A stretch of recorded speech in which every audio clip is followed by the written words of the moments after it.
história e muitos aspectos da vida social. Imperatriz é uma cidade cosmopolita, tem gente de todas as partes do Brasil, e é preciso aprofundar conhecimento para que a gente seja, o mais depressa possível, considerada uma cidade de fato culta, pronta para o desenvolvimento que está ameaçando a gente há algum tempo, e especialmente nos últimos anos, 2 ou 3 anos atrás, onde o desenvolvimento marca passo certo com o desenvolvimento local de Imperatriz. Então, trouxemos hoje para abrilhantar essa noite no Salão do Livro, Domingos Meirelles, que vocês todos conhecem, é dispensável a apresentação dele, mas digo sobretudo que o jornalista como Domingos Meirelles tem muito a dizer em Imperatriz, porque não só é jornalista consagrado, mas também é escritor consagrado, que arrebatou 2 prêmios Jabuti de literatura e jornalismo, com 2 livros que publicou, que estão à venda aqui, na mesa ao lado, são poucos exemplares, e mais algum exemplar da editora Seleta, lá na entrada da feira. Esses 2 livros que ele vai falar é sobre o movimento de 1930 e também, antes dele, a coluna chamada Coluna Prestes, Noite das Grandes Fogueiras, livro indispensável para pesquisadores, para universitários, professores, quem quer pesquisar a história recente do Brasil. Então, está aí o Domingos Meirelles para fazer essa palestra. Vamos ouvir com atenção, vamos ouvir, e depois, naturalmente, vai abrir para debate, para perguntas e respostas, porque vai ser interessante a gente referir mais sobre esses assuntos, muitos assuntos que ele vai falar aqui. Não só de jornalismo, mas também de literatura, de história recente do Brasil, muitos aspectos que ele destaca também no seu livro. Vamos receber Domingos Meirelles, jornalista, escritor.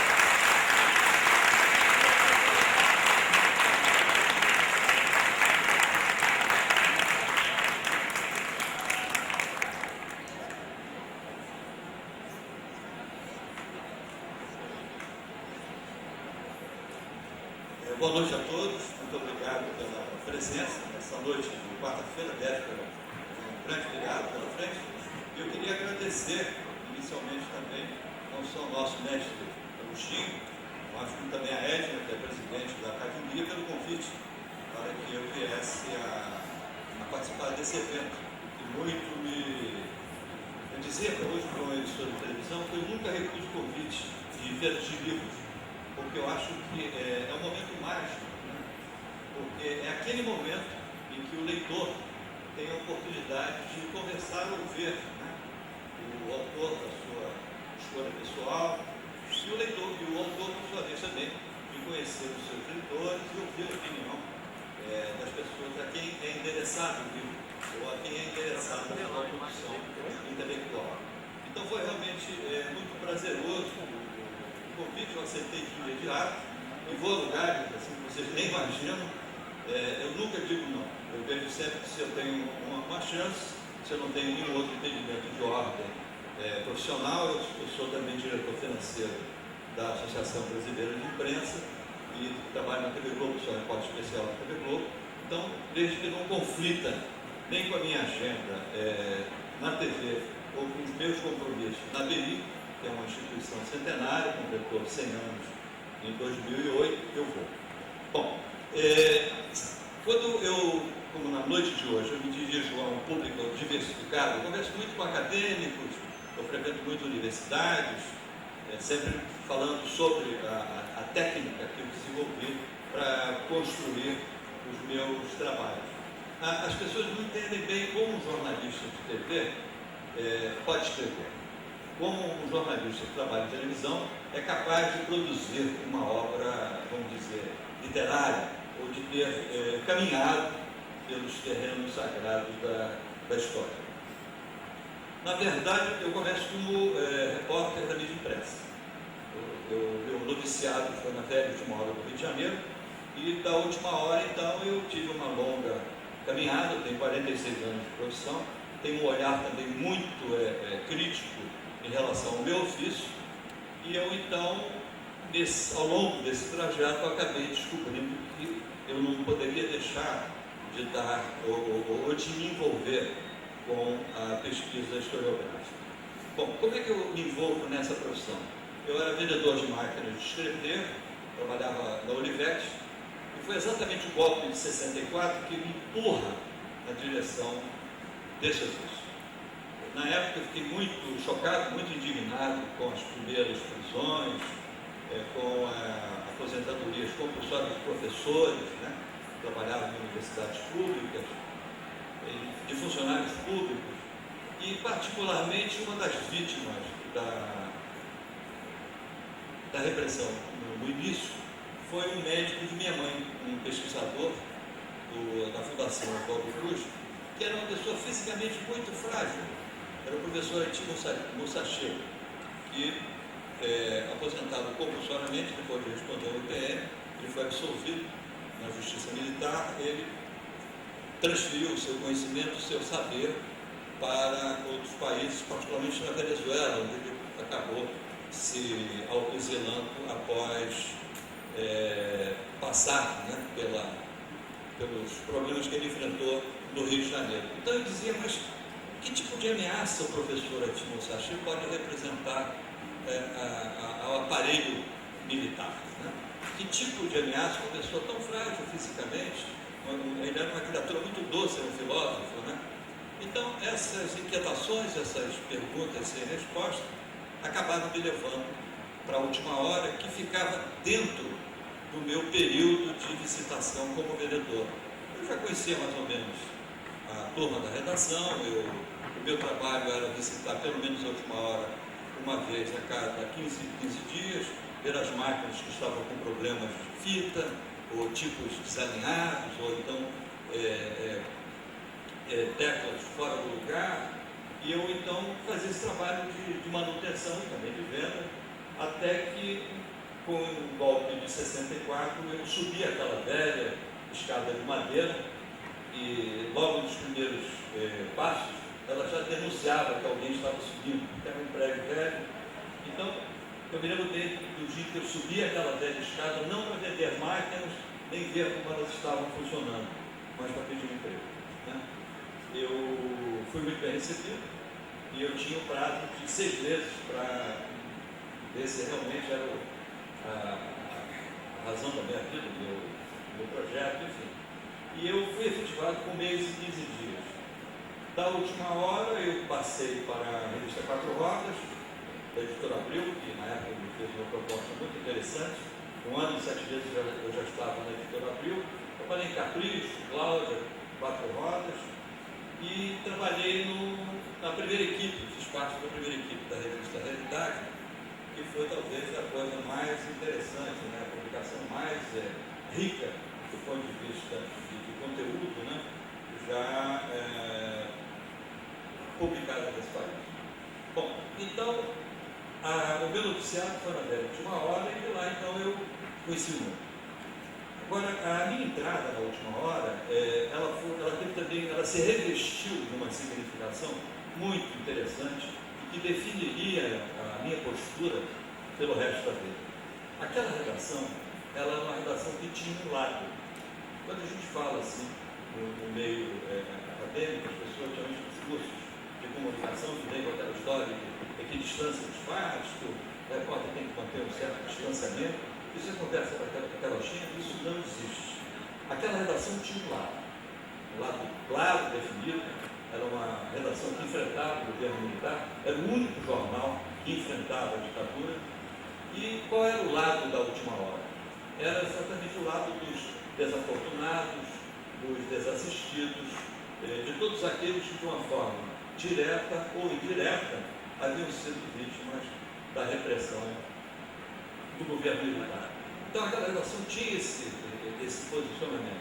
E às vezes eu costumo dizer que isso é fundamental nesse momento de tomada de posição para o jovem que pretende se iniciar no ofício, porque ele tem que fazer essa escolha. Qual é o lado dele? É o lado do opressor ou do oprimido? Da vítima ou do algoz?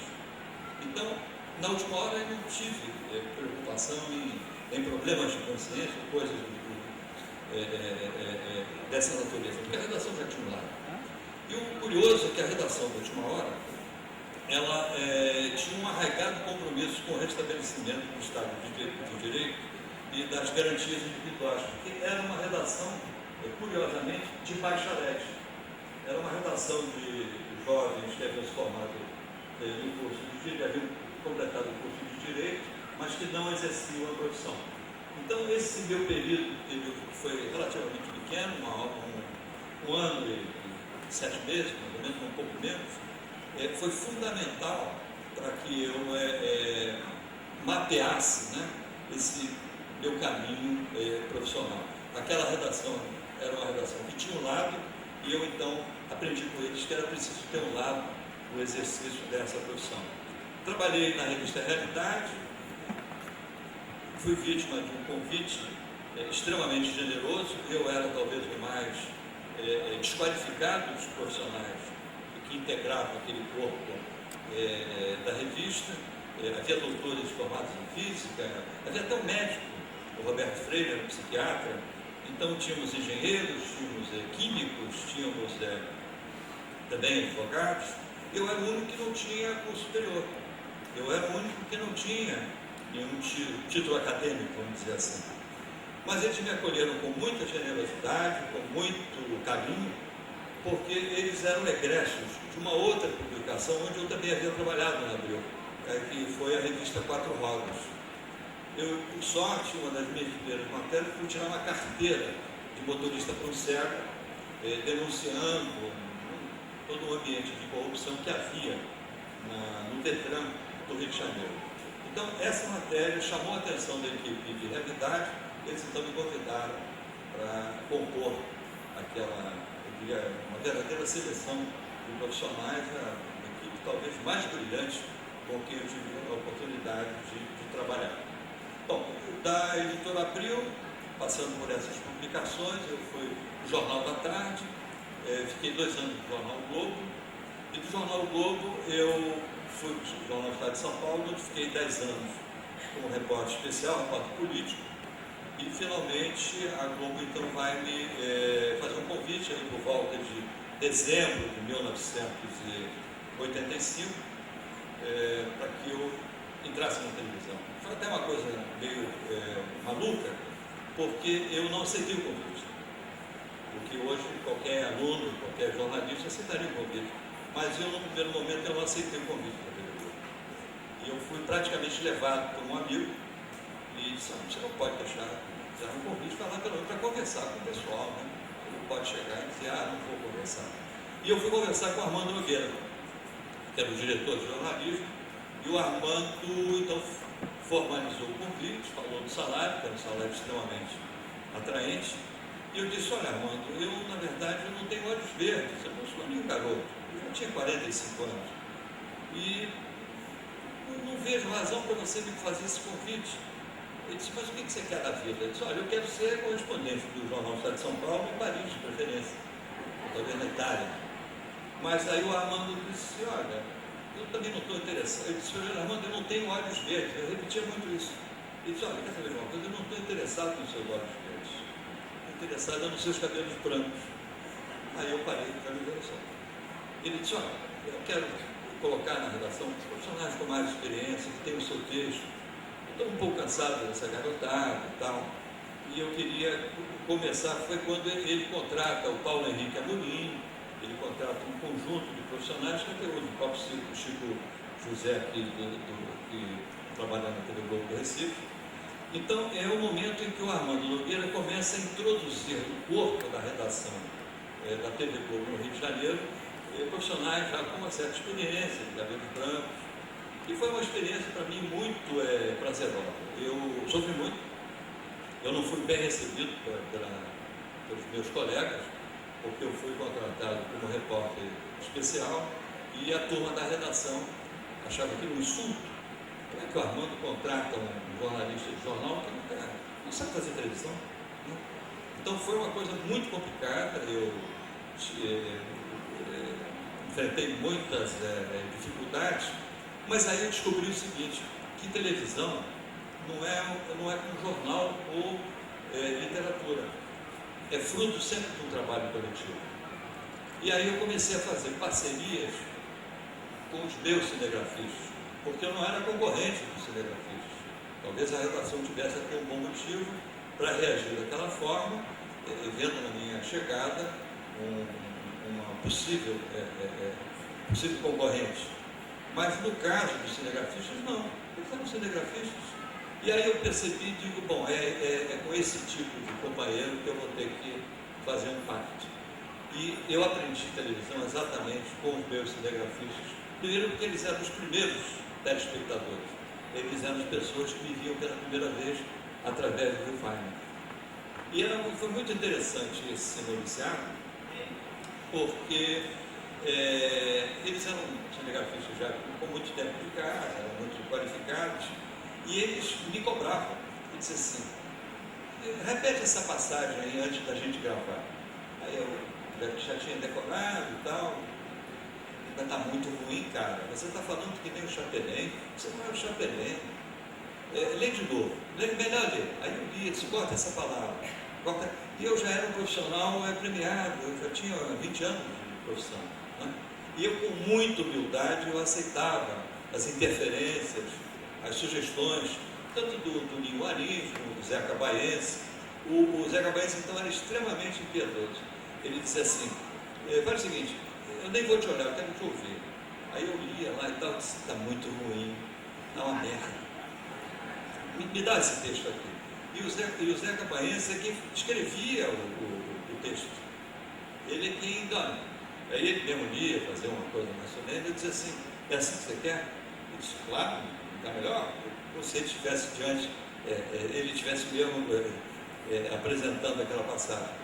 Então eu descobri isso, que na televisão, a televisão é uma obra coletiva, não há, ninguém pode dizer, eu sou isso, não. A televisão é fruto, você depende do câmera, do iluminador, do operador de áudio, e quem trabalha, como eu trabalhei durante 9 anos no estúdio, depois de passar 13 anos do Globo Repórter, sempre como equipe, o estúdio é mais complicado. Então você depende do iluminador, você depende do cenógrafo.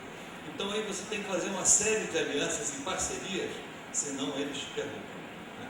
E vão dizer, não, eu avisei, ele que quis ir para aquele canto, eu disse, olha, tem pouca luz. Né? Então é preciso ter um pouco de humildade e percepção de que televisão é um negócio bem diferenciado de quem trabalha em jornal, de quem trabalha em revista, ou até numa emissora de rádio. Bom, e como é que eu me envolvi então com essa coisa aqui? De escrever livros, né? Eu dizia para uma menina aqui da TV Mirante, ainda há pouco, que jornalismo é paixão. Agora, o ato de escrever é um indicador de sofrimento. Só realmente quem sofre, escreve. Porque a pessoa que vive em permanente comunhão com a vida, né? Em permanente estado de graça, ela não precisa escrever.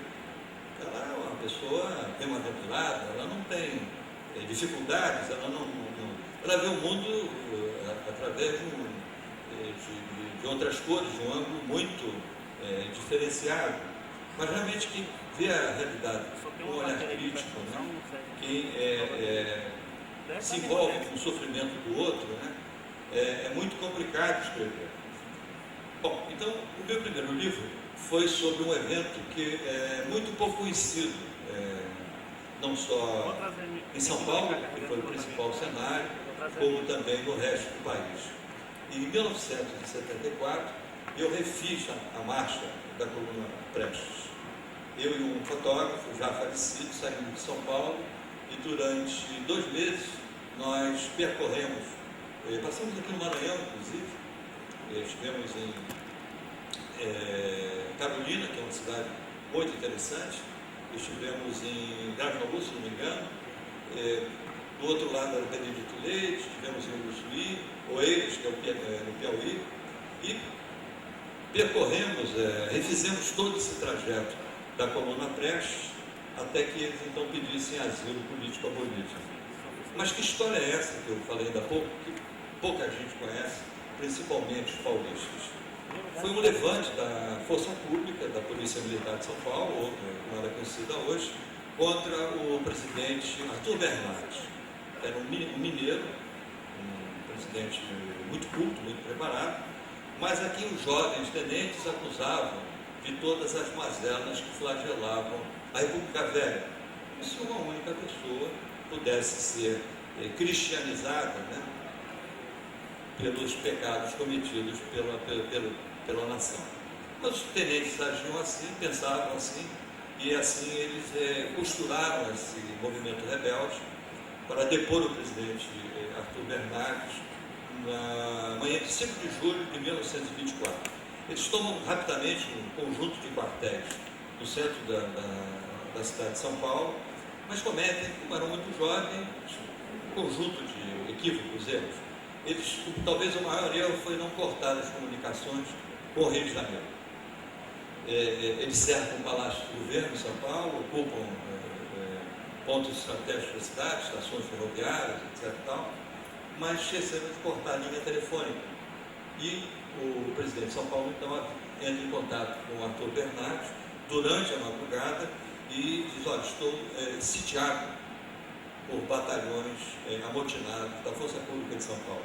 O Bernardes marca uma reunião no Ministério às 7 da manhã e rapidamente uma máquina de guerra se desloca em direção a São Paulo. Vai tudo de trem. Vão canhões, artilharia pesada, tanques franceses que haviam participado da Segunda Guerra Mundial, que os paulistas nem sabiam que existiam. Então, toda essa máquina de guerra, inclusive aviões desmontados, são levados de trem para São Paulo. Foi, do ponto de vista logístico, uma operação fantástica, porque em questão de menos de 24 horas, o Exército desloca do Rio de Janeiro uma máquina de guerra que promove um cerco de ferro e fogo à capital de São Paulo. Os rebeldes resistem. Para que vocês tenham uma ideia do que aconteceu, bombardeava-se a cidade de hora em hora, atirando preferencialmente sobre bairros proletários, na Moca, no Belém, no Belenzinho, na tentativa de jogar a classe trabalhadora contra os jovens tenentes amotinados. Evidentemente que isso não funcionou. A tragédia tem uma dimensão que até hoje não se consegue avaliar com exatidão.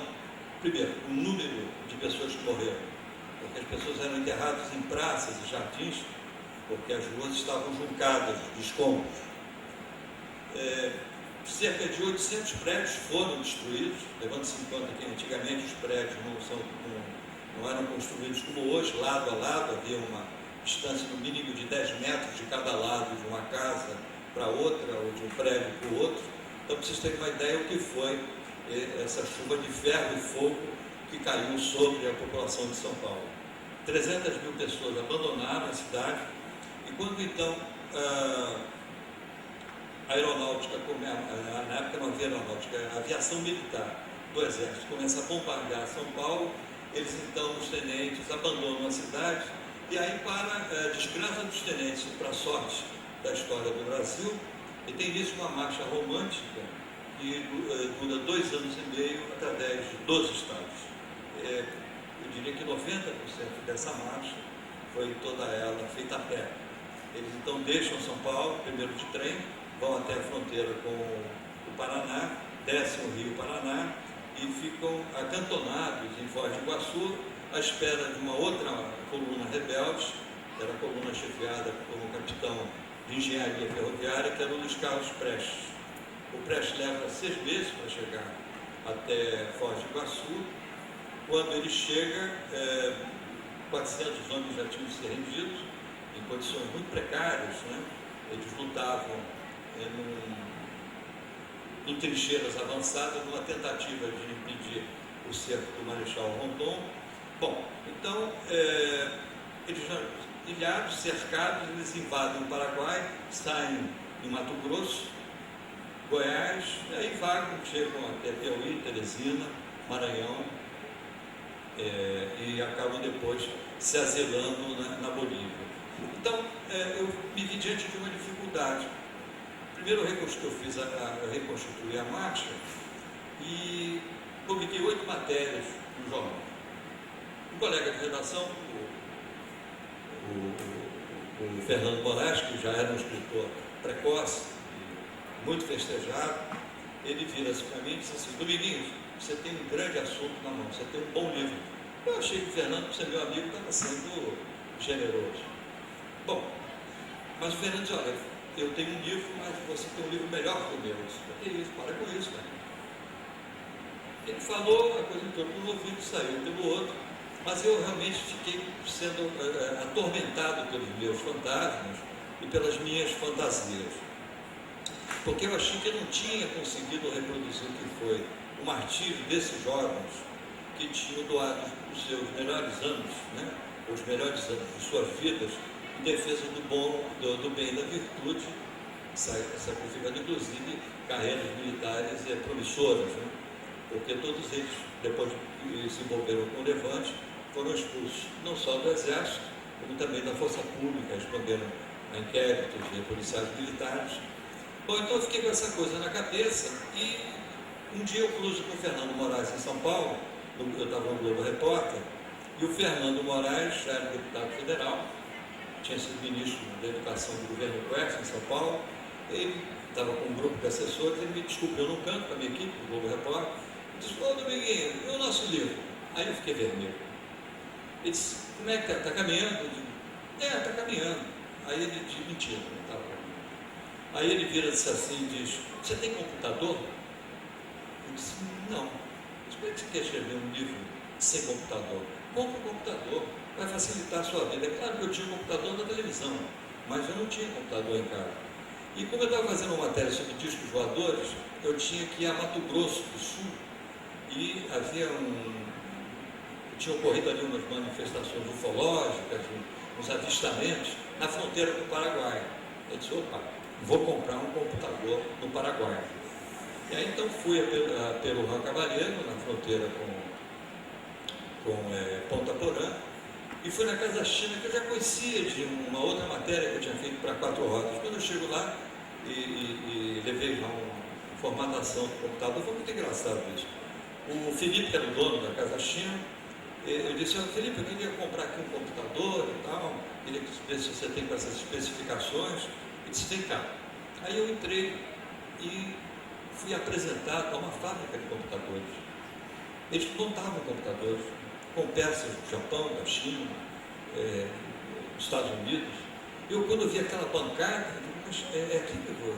Mas eu queria comprar um Toshiba. Eu disse: tanto faz, é tudo a mesma coisa. E aí eu disse assim: mas o Felipe, mas vai funcionar? Eu disse: claro que vai funcionar. Fique tranquilo. Então eu entreguei para ele a lista como é que eu queria. O Fernando Moraes me deu essa: olha, você pede um computador, compra um computador assim e tal. E eu, então, na verdade, o meu primeiro computador foi um computador paraguaio, literalmente, como uísque, né? O Paraguai não fabrica uísque, eles fabricam lá uma mistura meio que serve até para limpar a pia, porque eles não têm nenhuma tradição nessa área. Então, o meu primeiro computador foi literalmente um computador paraguaio, e eu vi ele nascer, né? Porque eu me lembro que eu perguntei ao Felipe se eles iam conseguir montar ele até a noite, que eu queria testar no hotel. Tal. Isso aí o pessoal monta em 2, 3 horas. E realmente, 2, 3 horas depois, o computador estava montado, eu levei para o hotel, testei.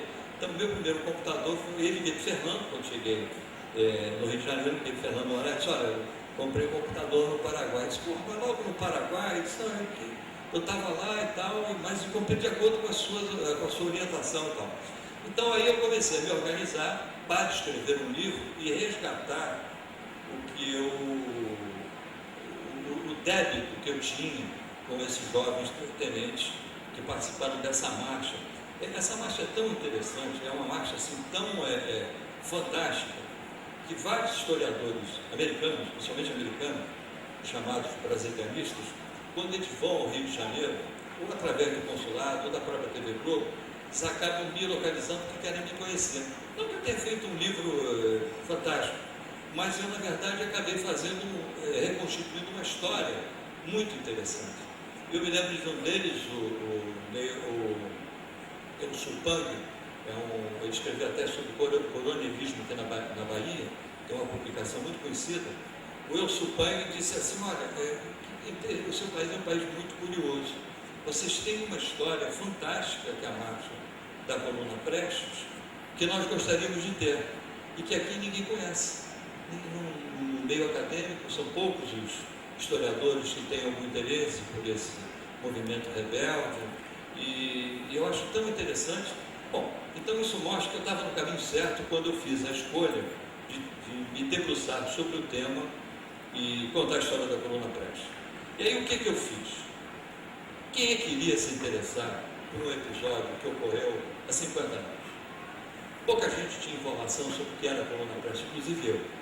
Então eu imaginei o seguinte: como eu gostava muito de ler e escrevia razoavelmente bem, eu me dediquei primeiro a uma pesquisa de mobiliário, de figurino, de hábitos e costumes, né? E muito sobre os anos 20, e me envolvi num projeto de engenharia cenográfica. Quando esse cenário ficou pronto de pé, eu sabia tudo sobre os anos 20, a velocidade dos carros mais vendidos, os inventos que surgiram na década dos anos 20, né? Como, por exemplo, a eletrola. A eletrola era uma soma de rádio e de vitrola, né?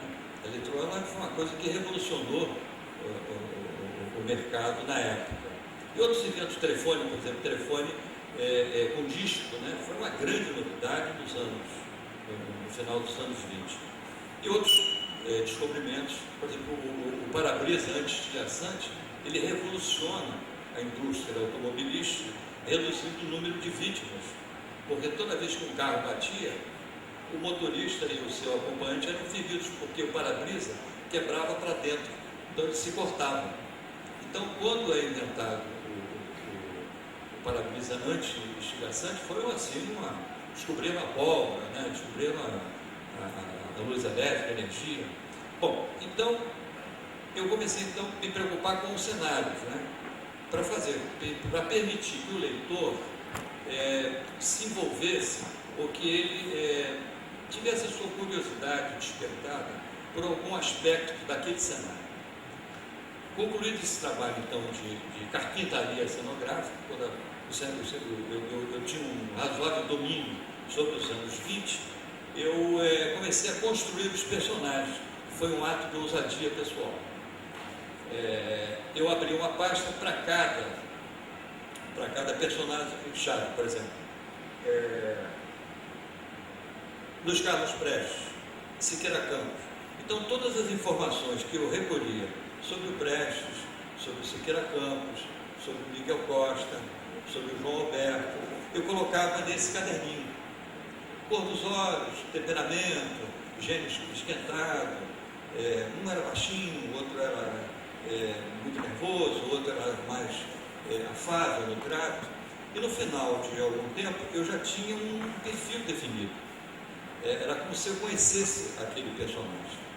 Eu já tinha o cenário pronto, né? Eu já sabia tudo sobre os anos 20, me especializei em armamentos usados na época, entrei num tanque também,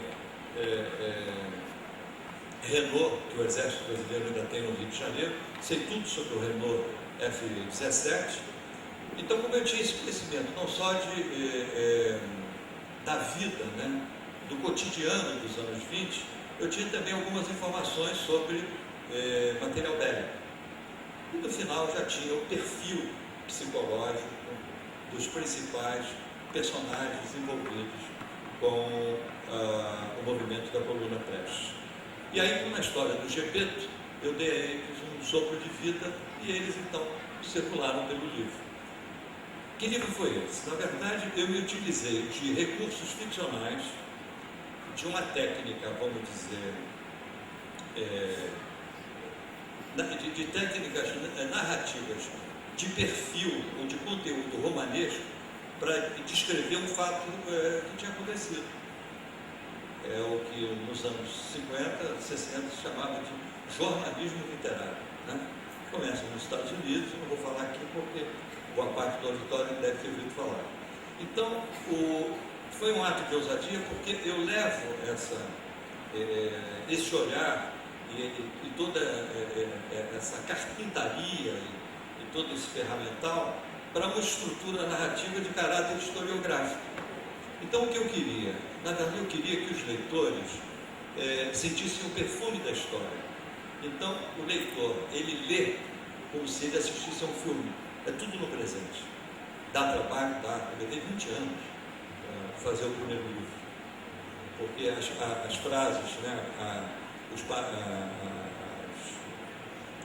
era preciso que as frases terminassem com uma certa modulação musical, não é rima, a frase não pode terminar para baixo. Então, havia uma preocupação do ponto de vista literário com a construção da narrativa. Bom, para minha surpresa, isso deu certo, né? A própria editora viu isso assim, mas você não tem nenhum título acadêmico, você não é historiador. Bom, para vocês terem uma ideia, o livro já está na 16ª edição, o livro baixo, e ele é um livro que consumiu 20 anos da minha vida. E o mais interessante é que, na verdade, eu não só procuro leitores, eu não procurava leitores quando eu construí o primeiro livro. Eu queria cúmplices, costuma dizer a Lígia Fagundes Teles. Eu não queria só pessoas que lessem o livro, eu queria pessoas que lessem o livro e que fizessem reflexões sobre as questões colocadas no livro, né? E aí a minha surpresa, muita gente pergunta, bom, quem são os seus leitores? Todo mundo. Eu tenho algumas manifestações isoladas que foram realmente muito interessantes. No primeiro livro, eu trabalhava ainda no Globo Repórter, eu estava hospedado no hotel Eldorado, ali no bairro de Higienópolis, quando eu pedi à lavanderia que mandasse uma pessoa para passar uma camisa, eu tinha um compromisso social, e então apareceu um rapaz muito humilde, muito simples, de camiseta aérea e de sandálias. O hotel Eldorado, ele é um hotel que primava pela elegância, né? E pelo figurino dos seus funcionários. As moças que atendiam na recepção pareciam um comissário da TAM, todas de coque, terninho azul, né? E com uma gravatinha vermelha. E os funcionários pareciam generais bolivianos, com aquele cap, né? Proeminente, né? Cheio de coisas coloridas. E de repente aparece um rapaz que contrariava, vamos dizer assim, o figurino do padrão do hotel. Então, de sandálias, nada contra quem usa sandália havaiana, mas ele chega, eu entrego a camisa e digo, olha, coisa rápida, também passa ferro, mas eu não tenho ferro aqui. Eu acho que você em 10 minutos resolve isso, eu tenho um compromisso. E ele ficou parado com a camisa no corredor do hotel. Eu disse, bom, talvez ele queira um autógrafo, tímido, mas também me incomodava um pouco a presença dele. O que levou aquele rapaz Aí ele mesmo respondeu a essa minha inquietação. Ele disse, você sabe por que eu vim pegar a sua camisa? Eu disse, não. Ele disse, olha, sou eu quem passa, mas é que eu li o seu livro. Então eu pedi à minha chefe se ela permitia que eu procurasse o hóspede, porque nós somos proibidos de ter contato com os hóspedes do hotel. Ele trabalhava nas cavernas do Eldorado, ele trabalhava na catacumba, nas catacumbas do hotel, ele não tinha contato com o público, né? Então ele pediu autorização à chefe, a chefe liberou e ele foi ao meu encontro. Ele disse, eu li o seu livro. Então você leu o livro, eu fiquei surpreso, porque ele era muito humilde, até pelo aspecto, né? Muito tímido. Aí eu disse, você leu o livro? Como é que você leu o livro? Eu disse, eu li já 2 vezes. Eu peguei o seu livro na biblioteca de Vila Mariana, que é uma biblioteca pública de São Paulo. Ele disse, você não tem o livro? Eu disse, não, mas eu gostei muito. Aí disse, como é que você descobriu o livro? Eu disse, eu assisti uma entrevista que o senhor deu no Jô, e depois eu li também a Folha de São Paulo. Olha que coisa interessante. Ele era um cidadão leitor, independente da sua condição econômica e social.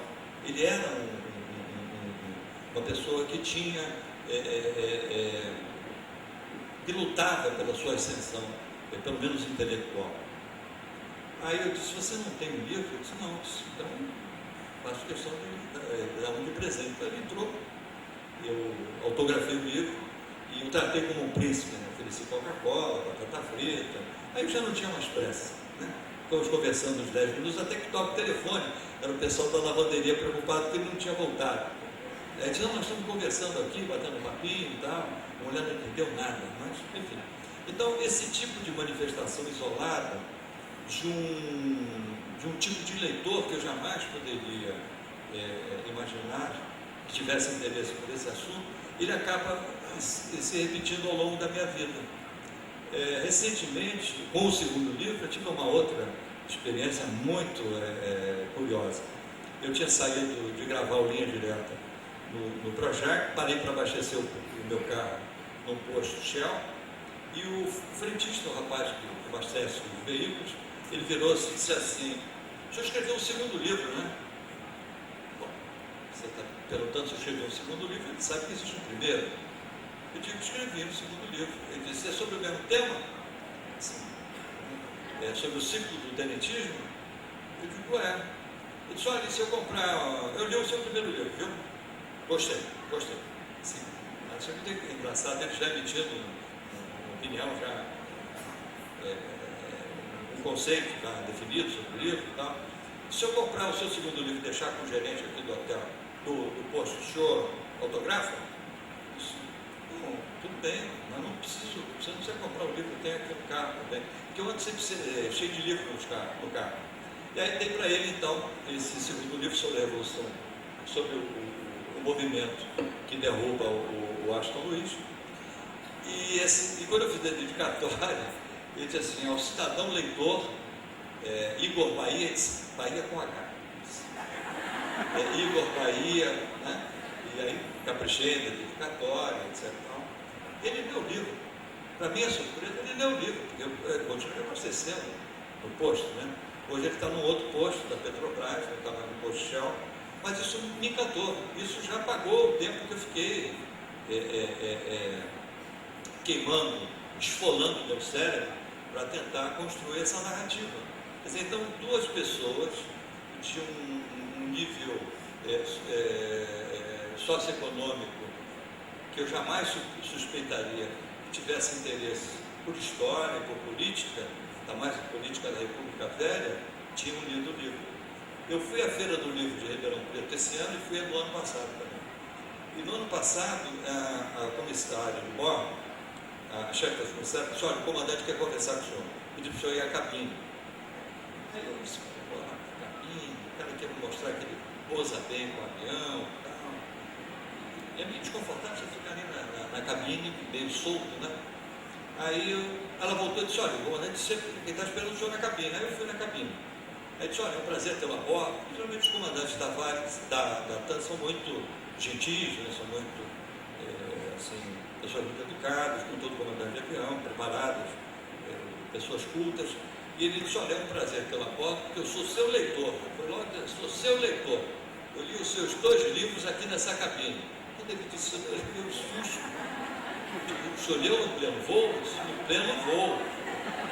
Aí eu disse: "Mas como é que o senhor leu?" Ele disse: "Não, porque aqui é tudo automático. O painel é tudo automático. O avião só fica o carro, a gente liga a chave e ele faz tudo sozinho." Além do mais, temos aqui também o copiloto, o comandante Fernando Vital, que trabalho com ele há muitos anos e tal, mas vi os seus 2 livros aqui nessa cabine. Aí começamos a conversar, etc e tal.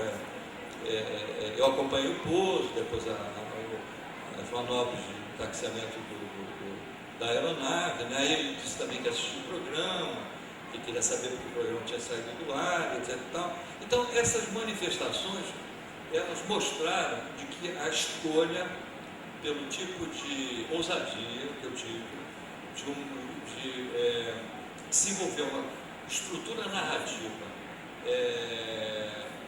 vamos dizer assim, de feição ficcional para reproduzir um fato real, tinha sido acertada, né? Então, você veja, eu dei aqui 3 exemplos. Um rapaz que trabalhava na lavanderia do hotel, o frentista, imagina um frentista se interessar por história, né? Ainda mais a República Velha, e o nosso comandante da TAM. Eu tive agora também na feira de Ribeirão Preto esse ano, mas até fui também de TAM, mas ele era outro piloto, não era ele, era o comandante Amorim. Então, isso me deixa muito gratificado, porque eu acho que aí eu cumpro também uma função social, de levar, pelo menos a setores da sociedade, um conjunto de informações sobre o nosso passado recente, que a universidade, por N razões, omite, né? e que não discute, tanto entre professores como com os seus alunos. Porque uma coisa que eu descobri nesse trabalho de pesquisa é de que esse país não muda. Eu dizia até para a menina da TV Globo, eu disse, olha, qualquer semelhança com os dias de hoje não é... Qualquer coincidência não é uma mera semelhança, porque esse país, ele não muda. Ele tem a virtude de caminhar em círculos, dando a falsa sensação de que ele está em movimento, mas ele é extremamente perverso. Ele não muda, ele faz movimentos, como se fosse uma coisa assim meio coreográfica, existem bailarinos que você olha no palco, você acha que ele está caminhando, mas ele está parado, ele tem um conjunto de movimentos coreográficos que dão a sensação de que ele está se movendo, mas ele está parado, né? Então, eu percebi isso. Vou dar 2 ou 3 exemplos. Eu saí da minha casa alguns anos atrás e estava passando um documentário sobre a ocupação, o desembarque dos americanos na Normandia, na Segunda Guerra Mundial. Então, um padre, um capelão de um cemitério americano, ele sabia que havia cemitério americano na França, tinha uma placa, e esse padre devia ser realmente uma figura muito interessante, muito culto, ele devia ser uma pessoa muito politizada, porque ele disse o seguinte para o repórter do National Geographic, que era um documentário do National Geographic. Ele dizia assim, olha, os povos ou os países que não aprendem com os erros cometidos no passado estão condenados a repeti-los ad eternum.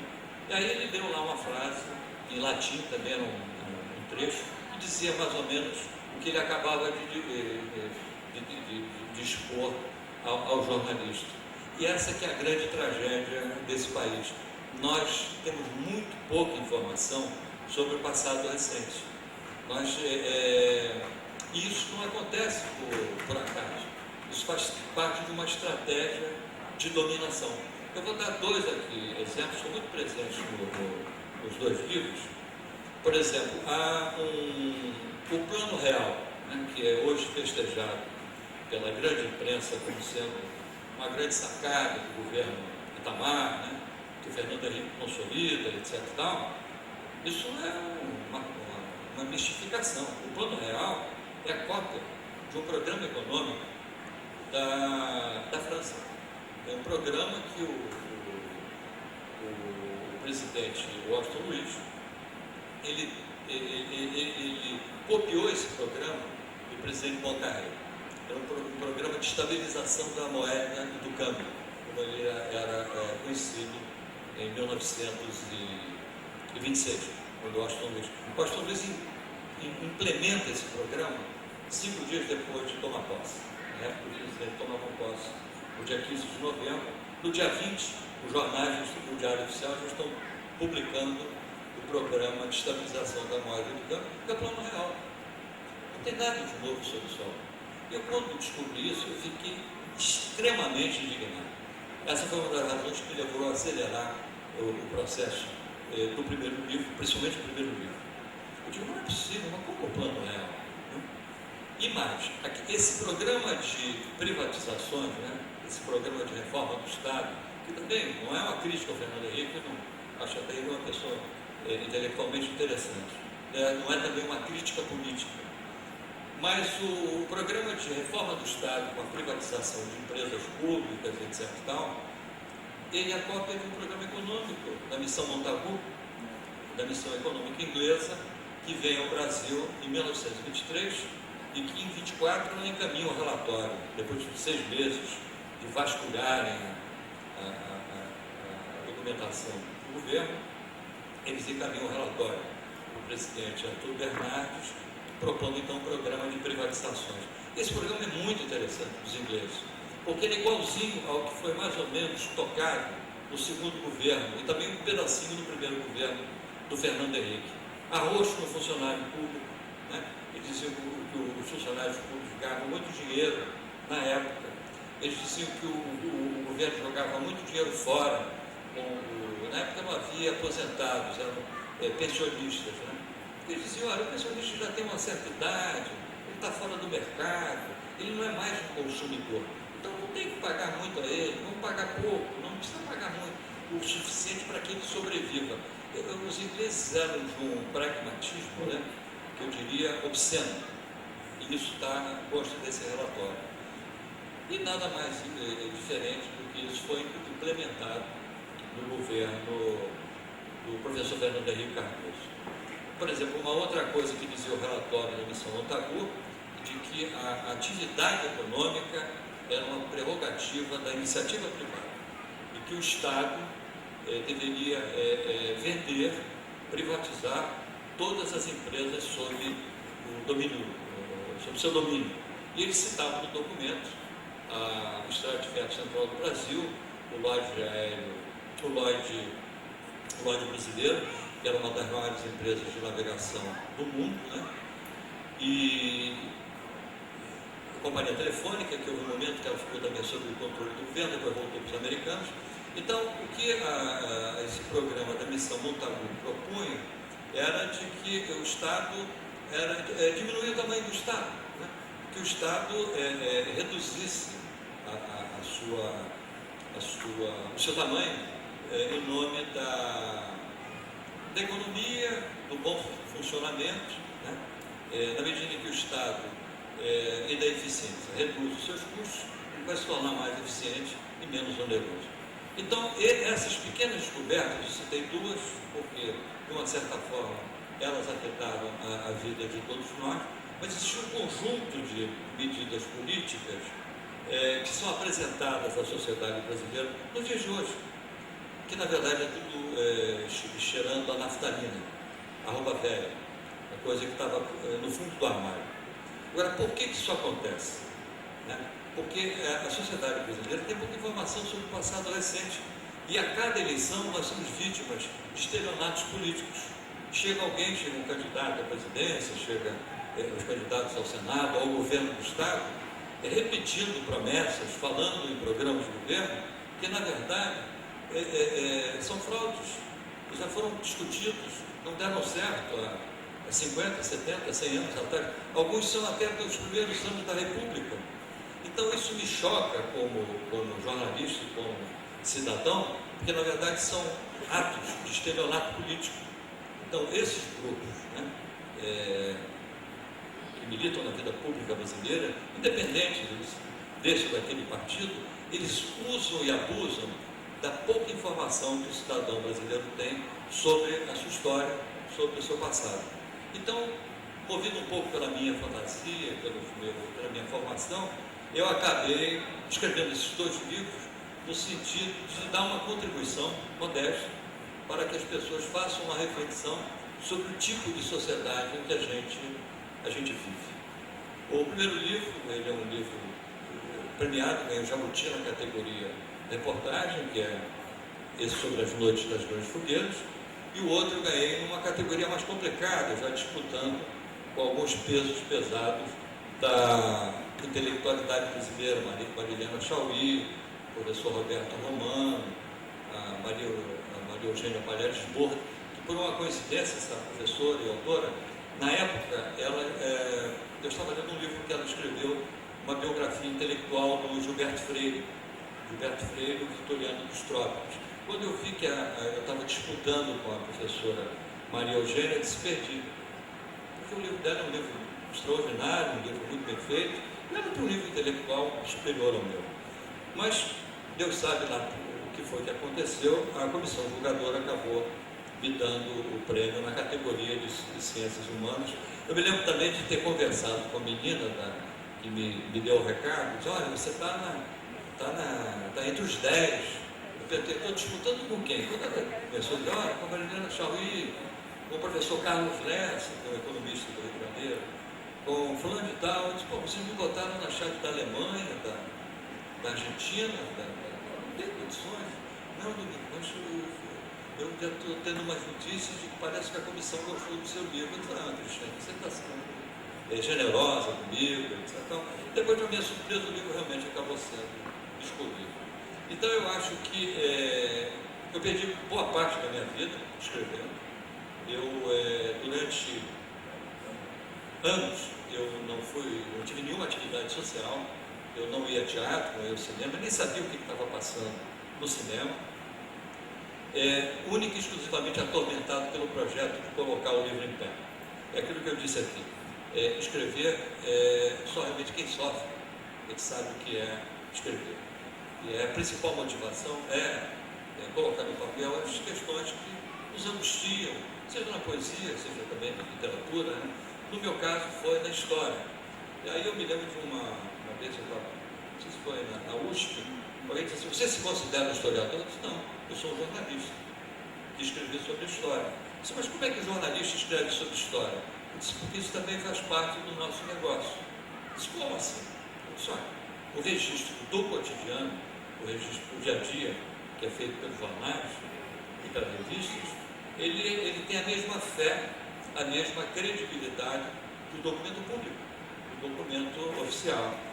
Então, se o documento oficial é um documento que merece a credibilidade, então isso faz, nós estamos fazendo história. Então, é o que eu chamo de registro do cotidiano. E aí tinha alguns historiadores no debate, e lembra agora, não foi na USP, não, foi num debate no Instituto Cultural Itaú, ali na Avenida principal de São Paulo, onde fica o Centro Financeiro de São Paulo. Então, na verdade, o que eu quis com esses livros, eu não queria ganhar dinheiro, eu tenho um salário razoável, como profissional da minha idade e com a minha trajetória de vida, mas o que eu queria é que as pessoas fizessem uma reflexão sobre as questões que eu coloquei no livro. Eu queria que as pessoas pensassem, e aí eu tive também um desdobramento muito positivo. Eu vou muito a cursos de letras para conversar com alunos e professores sobre técnicas narrativas, sobre como se constrói uma narrativa de modo que ela seja prazerosa, que ela seja atraente e que envolva o leitor. Porque o segredo é você realmente fazer com que tocar o sentimento do leitor. Isso também vale para quem faz TV, aí ele não te abandona. Se ele for tocado, né, se ele se sentir sensibilizado por aquelas questões, ele vai com você até o fim. Então eu vou muito, principalmente a cursos de pós-graduação de literatura, para falar sobre a minha experiência, que é uma experiência de um jornalista que resolveu, para enfrentar uma dificuldade, eu tinha um tema que havia ocorrido, um episódio que tinha ocorrido há 50 anos, e torná-lo palatável, agradável, né? E eu acho que eu consegui, não só com a história da coluna Prestes, como também com 1930. Antes que eu passe abra para as perguntas, eu queria dizer a vocês que eu, na feira do livro de Ribeirão Preto, pelo fato de eu trabalhar na TV Globo, eu e o Caco, nós fomos um pouco hostilizados por uma fração, vamos dizer assim, da plateia, né? E eu me lembro de que tinha um professor e ele dizia: mas como você trabalhando na TV Globo, você diz que nunca sofreu nenhum tipo de repressão, né? Que você nunca foi submetido a uma situação de constrangimento, que você cumpriu o seu trabalho com independência. Eu digo: foi isso que eu disse. Mas eu não consigo visualizar. Então eu disse para ele: olha, depende de como você exerce o ofício. Também existem truques de como você, trabalhando num jornal ou numa emissora de televisão, produzir matérias que não sejam do agrado do patrão. Aí existe toda uma manha, toda uma malandragem que só o tempo é capaz de te... E não citei lá, porque era um auditório, já tínhamos ultrapassado o chamado tempo regulamentar, e eu não queria, mas eu vou contar essa história, porque eu quase que contei, mas o apresentador, o mediador pediu que já era momento de terminar e tal, o grupo já tinha feito as perguntas, mas foi uma experiência que eu vivi no grupo que é muito, como é que eu vou dizer, ela vai permitir que vocês entendam o que eu quis dizer. Eu trabalhava no Jornal Globo em plena ditadura do governo Geisel, quando o chefe de reportagem, estava no Jornal Globo, disse, olha, você vai entrevistar aí um general que tem umas ideias aí, tem umas sugestões para a reforma do Código Penal. Eu disse, quem é o general? Aí, quando ele falou, eu disse, pô, mas esse cara é um torturador. Esse cara é o grande ideólogo, né, do aparelho de repressão do Estado.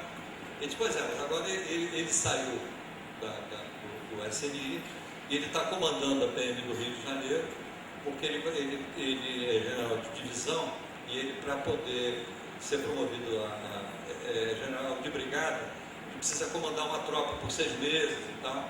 Eu disse, pô, mano, você vai me botar para entrevistar esse cara? Eu disse, amigo, vai lá, é a tua cota de sacrifício. Aí eu fui entrevistar esse general. Foi uma coisa muito interessante. Ele realmente era um gorila.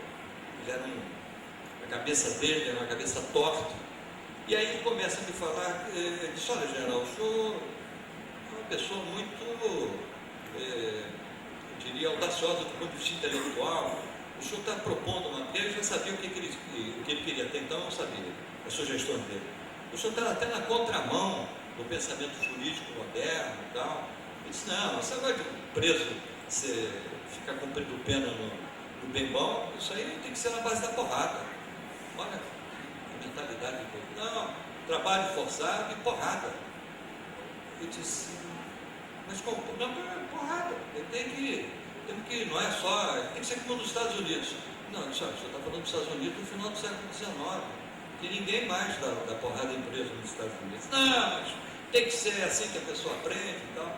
Aí eu vi que eu estava diante de uma pessoa, né, que ocupou um cargo importantíssimo no aparelho de repressão do Estado, que era um doente.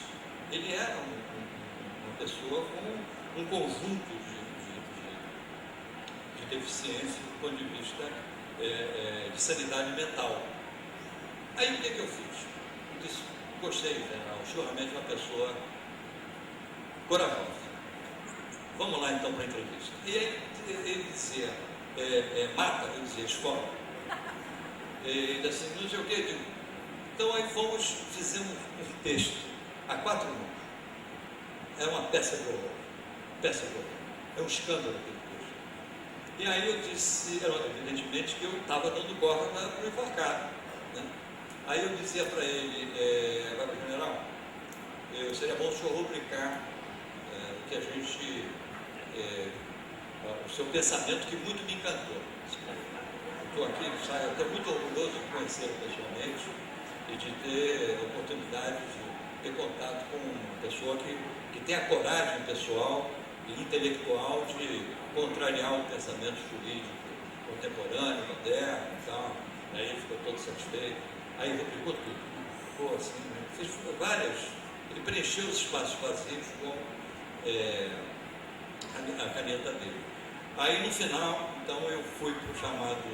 Disse, olha, agora eu vou ser honesto com o senhor. Existem grandes riscos da sua matéria, essa matéria é tão interessante que o senhor acabou de produzir, não ser publicada. Eu disse, como? Não, porque você sabe, o pessoal da redação vai achar. Eu tenho uma. A sua redação? O pessoal da redação disse, a sua redação está cheia de comunistas. Eu digo, pois tem realmente alguns comunistas lá, não vou dizer só que não tem. Vou dizer que não tem. Eu disse, está cheio. Eu disse, então, para que a sua matéria não sofra nenhum tipo de corte, né? Não seja mutilada, desfigurada por algum editor, o senhor deve ter inimigos também lá naquela redação. O senhor liga para o doutor Roberto, e diga para o doutor Roberto que o senhor gostaria que a matéria saísse exatamente como o senhor ditou para mim. Na verdade, fui eu e ele que montamos ali aquela coisa. Bom, quando eu chego na redação, o chefe de reportagem disse assim, ô Domingo, veja lá o que você vai escrever. Eu digo, por quê? O homem ligou para cá. Eu não acredito. Você ligou para cá. E ligou para o doutor Roberto. Eu disse, pô, doutor Roberto? Vai botar o doutor Roberto nessa história? Veja lá. Bom, aí eu sentei, né? Primeiro xeroquei também, antes de ir para a redação, as minhas anotações, né? Da entrevista dele, passei para a máquina de escrever e entreguei. Quando o Anderson, que era o chefe de reportagem, leu o texto, ele não teve uma síncope, porque ele não tinha problemas de coração. Porque o Anderson, me lembro que ele ficou amarelo, verde, acho que ele ficou com todas as cores do arco-íris, e ele ficou mudo. Ele disse assim: porra, você está afim de me derrubar, de demitir a redação. Eu digo: Anderson, você faça o que bem entender a direção com essa matéria. Eu quero dizer que ele tem a tua ficha, hein? O general sabe tudo o que se passa aqui na redação. Ele conhece, ele tem a ficha de cada um. Agora, se quiser jogar fora, joga. Eu fiz a minha parte. Eu, como você, trabalhamos na última hora, a gente aprendeu que repórter é pago para fazer matéria, não para ser editado. Então, eu fiz a minha parte. Agora, se quiser jogar fora, você vai arcar, você, o editor, o redator, com as consequências. Aí eu fiquei vendo aquela matéria, ela tinha pernas. Ela ia de um lado, ia para o outro, e não sei o que, reuniões aqui, reuniões ali. A matéria saiu sem um corte. É uma matéria contra o cara. Aquela matéria teve uma repercussão tão grande que ele não foi promovido. Ele não foi promovido. Por que ele não foi promovido? Porque a oficialidade acreditava que as funções, né, que ele desempenhou no DOI-CODE, na verdade foi ele que criou o DOI-CODE, mas que ele desempenhava também no SNI, era, na verdade, um militar empenhado em combater o comunismo internacional, que havia aberto mão de uma vida familiar, né, em defesa da pátria, ideais novos, né, que os militares cultivam com muita aplicação. E aí eles viram que na verdade ele não era nada daquilo, ele era um doente mental, ele era um torturador, ele era uma pessoa sádica. E ele não foi promovido, terminou lá no Instituto de Pensões, carimbando processo de viúvas, etc. E tal. Bom, mas o destino é uma coisa muito complicada, né? O tempo passa, o tempo voa, como aquele anúncio do Bamerindos, e um dia então eu estou pela Avenida Rio Branco, caminhando, e quem aparece na calçada? O nosso general. Quando eu olhei, disse: mas é o general?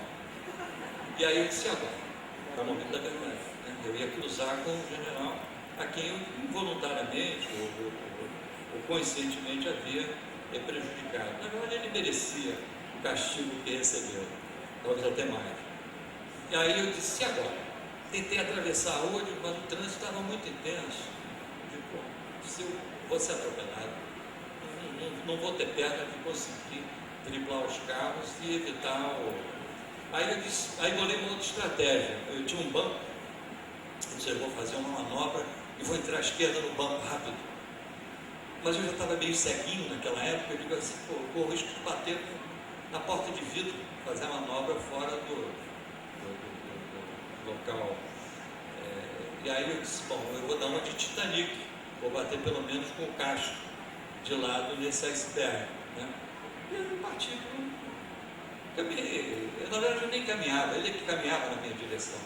A uma distância assim, talvez daqui, onde está o nosso querido Agostinho, ele vira-se e diz assim: meu querido repórter. Aí eu gelei, disse: querido repórter. Ele me abraçou comovido, muito comovido.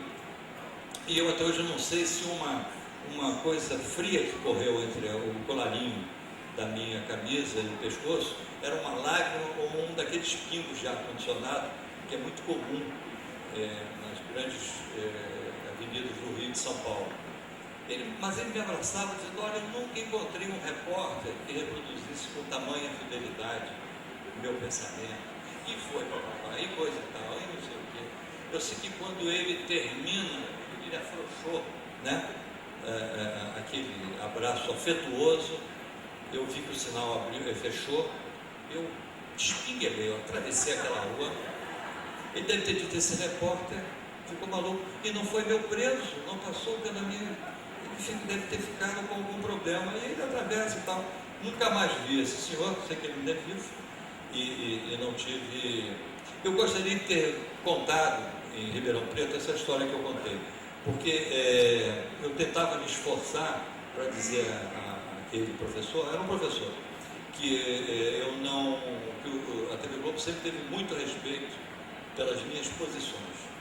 E eles nunca me submeteram. Eu tenho 26 anos de televisão, com mais os 5 que eu passei no jornal, eu tenho mais os 2, eu teria 28 anos de organização Globo.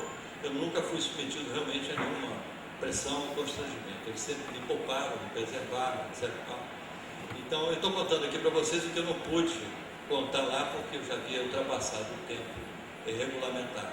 Eu teria outras histórias para a gente discutir, outros exemplos.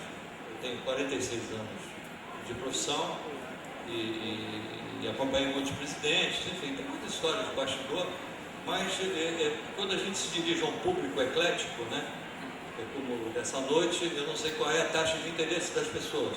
Então eu queria abrir agora o microfone para as perguntas, e o que eu puder responder, eu estou à disposição de vocês e vou responder de coração.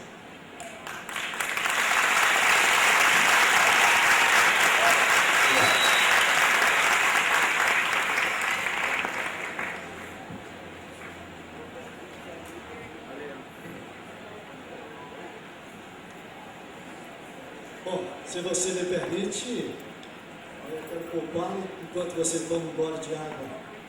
Né?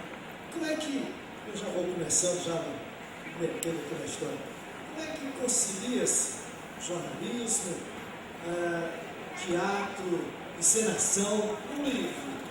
Eu estou diante aqui de escritores que realmente falam mais da poesia, falam mais do dia a dia, do que essa noção do teatro, da cena, da pessoa viver. Embora eu gostaria muito de estar no lugar do frentista, no lugar do lavador de roupa. Não a função deles, né? Mas do prazer de ter ao seu lado e de ter autografado seu livro. Parabéns pela conversa. Eu gostaria de começar essa sua fala. Diante disso, como é que é para nós, para os acadêmicos que estão aqui, muitos vão ser jornalistas como nós, essa coisa de misturar e se dar bem, né? Embora eu não tenha ganho a Mega Sena, mas literalmente você se deu bem. Deixa eu só lhe dizer, é uma resposta simples, não é nada, não tem nenhum arabesco literário, nada. É se colocar num lugar do outro. Só. Eu quando escrevo, eu procuro, eu aprendi isso com um colega que é espírita. Quando eu chego no Globo Repórter, ele diz assim: Domingos, vamos fazer umas matérias sobre espiritismo. Eu disse para ele: mas Jotaíde, eu não sei o que perguntar aos médiuns, eu não domino. Ele disse: não, mas eu domino. Porque aí até está porque é meu amigo. Ele disse: olha, o padre não gosta, o caco não tem nenhum interesse. Então você está chegando aqui, eu acho que seria interessante a gente fazer umas matérias para divulgar a doutrina, ele falou. Ele abriu o jogo, tentou, e eu disse: bom, se você não tem nada contra, se você me ajudar, eu te acompanho, né? E então, aí ele disse assim: até porque a gente vai se beneficiar, vai haver um retorno. Eu nunca mais esqueci isso. Então, o que é o ato de escrever? É você se colocar no lugar do outro, né? E sinceramente, transmitir as suas experiências e tentar ajudá-lo, né, a resolver os seus problemas. Tem uma frase que não é minha, é de um ex-prefeito de Curitiba, o Rafael Greca, que está no prefácio de um livro que eu acho que ninguém leu. É um livro sobre navio, vapores, que eu fiz uma palestra na Universidade Estadual de Ponta Grossa e ganhei do reitor. Um livro sobre vapores, só quem gosta de barcos, né? Mas não são barcos, são pequenos vapores que circulavam pelo rio, navegavam pelo Rio Iguaçu. Mas no prefácio eu pensei uma frase dele que eu nunca mais me esqueci. Ele dizia o seguinte: que o que não se compartilha se perde. Então, esse ato de escrever, né, e de participar às vezes de palestras, eu procuro transmitir alguma reflexão para que ela não se perca, e que as pessoas saiam daqui e pensem, ou aquelas que comprarem um livro, se surpreendam com algumas revelações, com alguns conceitos que não são meus, fazem parte da história de todos nós, né? E que se comovam, e que se sensibilizem, né? e que digam como algumas pessoas, assim, e quando é que sai o próximo? Né?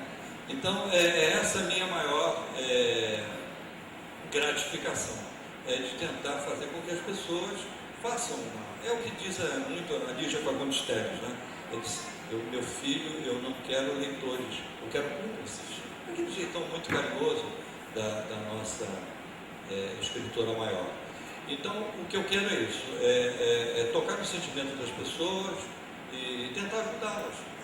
Porque eu estou me convencendo de que não é, desculpe até entrar aqui numa questão partidária, não é o Bolsa Família, o que vai realmente fazer desse país, o chamado país do futuro, é a democratização do conhecimento.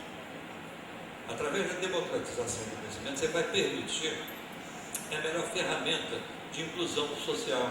E os anarquistas já diziam isso no começo do século XX. Eles tinham um jornal chamado A Plebe, que era um jornal que defendia o movimento anarquista, que tem várias nuances, tem várias correntes. Ele dizia o seguinte, que o trabalhador, o operário, mesmo sendo operário braçal, que trabalha em obra, ou no porto, carregando sacos às costas, ele tem que ser um homem culto, independente da sua origem econômica e social. Olha que coisa interessante, porque eles diziam que só o conhecimento liberta, que é um princípio um pouco também bíblico, né? De que a verdade é que liberta, etc. Então eu acho que a democratização, eles diziam mais, que o conhecimento não pode ser privilégio das elites nem das classes dominantes. O conhecimento tem que circular verticalmente por toda a sociedade. Isso é fantástico. Isso é coisa da plebe, 1912, 1914. Né? Então, eu tenho muito disso. Não é que eu seja um anarquista, mas eu gosto muito do movimento anarquista e comungo com algumas posições que eles defendem, né? Mas essa questão do conhecimento eu não abro mão. Eu acho que é meu dever, né, como jornalista, como profissional de TV, como pessoa, como cidadão, né, tentar transmitir um pouco do meu conhecimento e ouvir o sofrimento do outro. Boa noite. Eu me chamo Liana, eu sou acadêmica de jornalismo, então eu tinha muitas perguntas para fazer para o jornalista. Mas após sua palestra, eu não resisto a perguntar ao historiador. Eu ouvi uma afirmação de que no Brasil a gente saiu da colônia para o Império, do Império para a República, mas o país nunca mudou, como você mesmo mencionou, porque não houve grandes revoluções, revoltas armadas, realmente guerras civis e muitas mortes, como aconteceu no caso nos Estados Unidos. E eu queria lhe perguntar o que você acha dessa afirmação. Bom, eu não entendi muito bem a pergunta, mas eu quero dizer o seguinte, realmente esse país não mudou, a exemplo do processo de criação do Estado americano, né? Tivemos uma guerra, a guerra civil americana foi uma coisa realmente muito, que marcou a história desse país. Agora, basta vocês olharem o Nordeste, não vou aqui ficar nominando, mas eu conversava inclusive com o Agostinho, quando ele me pegou no aeroporto, as mesmas famílias que desfrutavam de privilégios no Império, né, que eram grandes proprietários rurais, né, de plantações de cana-de-açúcar, etc. É claro que são coronéis modernos, eles vivem mais. Em alguns lugares, como em Alagoas, vivem ainda da cana, né, da plantação da cana e da fabricação do açúcar. Mas são os mesmos, né, que controlam politicamente a região. Mas aqui também no Maranhão. Se você recuar até o Império, você vai ver que essas famílias, elas se modernizaram, né? Não é mais aquele coronel casca grossa, não. Eles já têm até curso de direito, muitos se formaram até no exterior, mas ele continua aquele pensamento, né, bem atrasado do ponto de vista político e cultural. Então, quando eu digo que não muda não é só em relação a essas dinastias que ainda existem, não só no norte, no nordeste, mas também no sul do país. Mas são outros fatores, né? Aí a gente entrar por uma discussão aqui sem fim. Eu também acabei saindo pela tangente para não ficar... Boa noite. Boa noite. Meu nome é Zélia. Gostaria de perguntar uma coisa em cima de uma informação que o senhor colocou, uma opinião, que disse que é um direito, e o senhor acredita nisso, que todos têm direito à informação, portanto, ao conhecimento recente. Sobre isso, eu queria fazer a seguinte pergunta. Qual olhar, tanto do escritor quanto do jornalista, sobre a discussão que se trava hoje no Congresso de acesso a documentos oficiais com sigilo indeterminado ou por um tempo muito longo? Bom, eu quero dizer a minha posição. Eu sou a favor da leitura até porque eu trabalho com arquivos. Eu acabei de voltar da Argentina, hoje é dia 22, né? Eu acabei de voltar 20 dias da Argentina, onde eu fui fazer uma pesquisa na chancelaria do governo argentino, no arquivo histórico do Itamaraty deles. E a Argentina não tem essa coisa de arquivo. Eles têm realmente um certo cuidado com a parte política que começa com o golpe de Estado do Videla em 1976. Mas o passado deles é tanto que eu acho que até que pode ser contada a história da Guerra do Paraguai através da documentação argentina, porque no Brasil é impossível, né? Então eu acho que dos Estados Unidos, se você entrar com uma ação na justiça em nome do direito à informação, você vai obter uma liminar e vai vasculhar os arquivos, sejam do FBI, seja da CIA, desde que não coloquem em risco a segurança do país em algumas áreas. Então você vai ter total... por exemplo, nesse livro aqui, qual foi o pulo do gato na história da Coluna Prestes? Como é que eu conto essa história? Além dessas mães de construir cenários, esse trabalho de carpintaria, essa parte de hábitos e costumes, como as pessoas se vestiam, e etc. e tal, eu fui nos arquivos do embaixador Evelyn Morgan, é o olhar estrangeiro. Como o embaixador americano, que vivia há 14 anos no Brasil, viu o movimento da Coluna Prestes.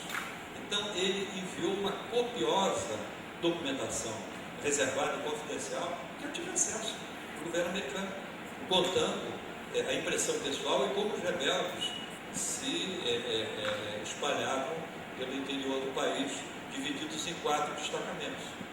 Então, eu quero dizer assim, que eu sou favorável à abertura. Agora, o governo borramente, né?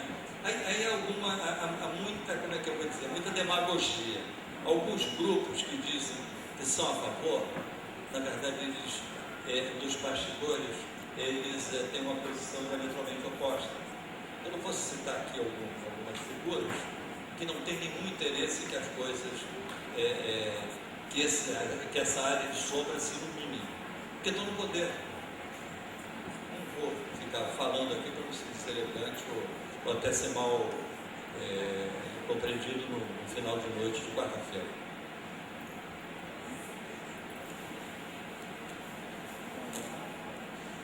Boa noite, meu nome é Laércio, sou formado em História, gerente de Direito e pós-graduado em Processo Superior.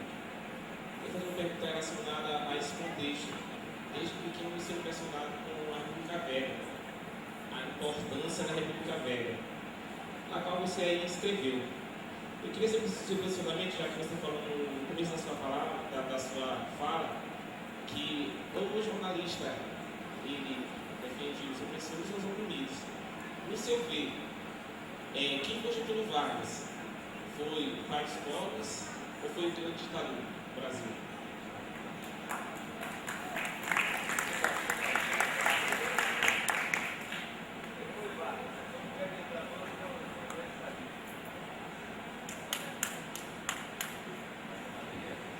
Em relação ao Vargas, eu tenho muita...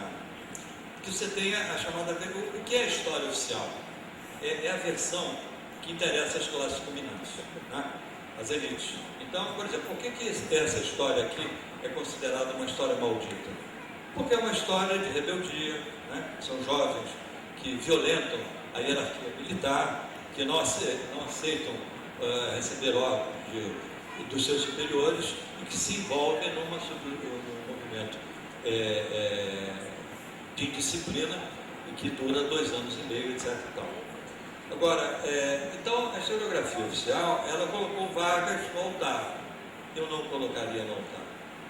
Tem um livro que muito pouca gente conhece, é um livro de um psicanalista que já morreu, é o Cláudio Melo e Souza. Ele tem um livro chamado O Mito de Vargas. E ele faz um estudo psicanalítico do comportamento do Vargas. O Vargas era um conservador. Como eu mesmo, não vou nem citar mais o livro do Cláudio Melo e Souza, que muito me ajudou. Como eu trabalho com arquivos, eu li a carta que o Vargas manda para o Washington Luiz, comunicando a ele que ia ser candidato à presidência da República, certo? E também li as cartas que o Vargas mandava para o Washington Luiz. O Vargas puxava o saco do Washington Luiz, mandando salsichas para ele, Roderick, do Rio Grande do Sul, mandava linguiça. O Vargas, ele vivia puxando o saco do Washington Luiz o tempo todo, certo? Foi ministro da Fazenda do Vargas, né? do Washington Luiz. Então, a historiografia oficial, um conjunto de fatores, ela colocou Vargas no altar e apequenou uma figura que eu acho, que eu até me empenhei pessoalmente em reabilitar, que foi o Washington Luiz. O Washington Luiz tinha um pensamento conservador? Tinha. Como Vargas também era conservador. O Washington Luiz tinha uma vantagem sobre o Vargas. Ele era extremamente culto. Ele era barítono. Isso a historiografia oficial apaga. Ele era barítono, ele era um estudioso de Verdi. Ele fez a grande reforma do arquivo do Itamaraty. Ele construiu a Rio-São Paulo. Ele construiu o Instituto de Educação. Então, ele, como governador de São Paulo, como secretário de Interior de Justiça em 1914, ele promove a grande reforma da polícia brasileira. Ele demite toda a polícia civil de São Paulo e diz, olha, para ser policial tem que fazer concurso público. Os delegados, na época, eram vitalícios, o cargo vitalício, sem concurso, nomeados por políticos. Então, ele, como secretário de Estado, com apoio do Altino Arantes, ele tomou uma iniciativa fantástica para um país com um perfil escravista, que é o nosso, e que tem esse ranço até hoje. Então, o Washington Luiz ele foi apequenado por quem? Pelo Vargas. O Vargas, quando ele assume o poder em 30, o Vargas nunca tinha saído do Rio Grande do Sul. Eu não conhecia a Argentina. Pô, é só cruzar a fronteira. Então, o Vargas era um homem que tinha uma visão muito pequena da vida pública, né? Eu te confesso que, na verdade, você tem vários Vargas, né? Como você tem vários Prestes. O próprio, acho que foi o Joaquim Nabuco que disse isso, que você nunca é a mesma pessoa ao longo da sua vida, né? É Edson seu nome, né? Laerte. Então você, Laerte, você ao longo da sua vida, você vai ter, em relação à sua própria vida, várias... você nunca é a mesma pessoa, embora ela habite o mesmo corpo. É uma reflexão do Joaquim Nabuco que está num livro sobre o Barão do Rio Branco, porque ele fez uma biografia do Barão do Rio Branco, e que isso foi uma coisa que me impressionou. Então você tem vários Prestes, você tem vários Lulas. Olha aí o melhor exemplo, recente. Você tem vários Lulas. Você tem o Lula envolvido, né, nas campanhas salariais lá do sindicato dos metalúrgicos, no ABC. Aí você já tem o Lula candidato. Aí você já tem o Lula... Não sei se vocês viram um documentário do João, daquele rapaz que entre atos, o Lula eleito elogiando o terno que ele estava usando, o terno da campanha, né? E dizendo, depois que a gente usa um terno como esse, nunca mais vai pensar em usar um macacão. Então, na verdade, você tem vários... Agora, eu acho que o Vargas não está com essa bola toda, que realmente a historiografia oficial, principalmente, ele foi impiedoso no Estado Novo. E o Vargas fez uma coisa muito parecida com o que o Lula fez agora. O Vargas, quando ele assume na crise do golpe de Estado, porque não houve revolução, os trotskistas, os anarquistas, os sindicalistas, ninguém apoia o movimento de 30, porque o pessoal do proletariado na época dizia, não, isso aí é o Vargas é uma dissidência da oligarquia gaúcha, ou seja, uma dissidência das classes dominantes, e a classe trabalhadora não se envolve com o movimento de 30, mas ela era extremamente bem organizada. O Vargas, quando ele assume o poder, ele desarruma todo o movimento da classe trabalhadora, e começa a cooptar. É quando ele cria a vinculação dos sindicatos, na época não eram sindicatos, eram associações de trabalhadores, ao Ministério do Trabalho, né? E aí entra aquela coisa de começar a pagar o imposto sindical, e aí ele tem toda a classe trabalhadora ali na rédea.